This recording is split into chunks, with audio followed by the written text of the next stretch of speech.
8 months ago, Autumn Chenkis says she was told her son was going to die.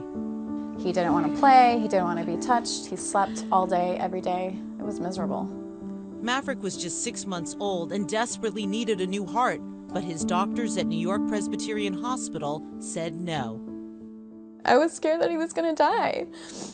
Every day, it's the only thing that I thought of, you know. There was actually a point where we were planning his funeral. Maverick, who's 1 now, was unlucky enough to be born with 2 medical problems, the heart defect and a rare genetic disorder. Doctors said he was an undesirable candidate for a transplant because his genetic defect would limit his survival after he got a new heart. You slobber. But you did your own research. Yes. And what did you find? That is not true. Chenkis didn't accept what the doctors told her. She asked some of the world's top experts about her son's disorder called Coffin-Cyrus syndrome, and they said the syndrome would not limit Maverick's chances of survival with a new heart. And that's what they told us, too. Dr. Grange Coffin, he's the Coffin and Coffin-Cyrus syndrome, the scientist who discovered it, told us it's wrong to deny someone a transplant because of the syndrome.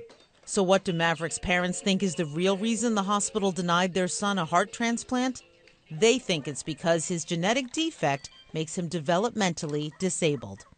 I told them that I knew that they didn't want to waste a heart on him because they felt like he was going to be delayed. Hearts are very rare, and I understand that, but I also understand that Maverick's a baby, you know, and he needed a heart.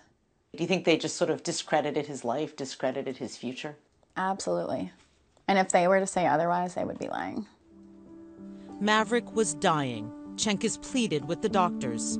I just said, will you guys please reconsider this? Reconsider transplant for Maverick. And sorry, there's nothing we can do about it. Sorry. And they just get up and walk out of the room. That was it. And just left me there. I remember I was laughing because I was in shock. I was laughing with tears streaming down my face because I was in shock. Like I could not believe that was really happening.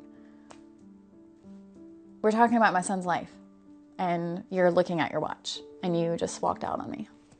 New York Presbyterian declined our repeated requests for an interview, and in a statement told us their evaluations are conducted with compassion and bring the best ethical, medical, and scientific principles to the process. You want to smile. Maverick's parents didn't give up. They filed a federal discrimination complaint against the hospital and got him transferred to a new hospital that didn't have the same transplant concerns.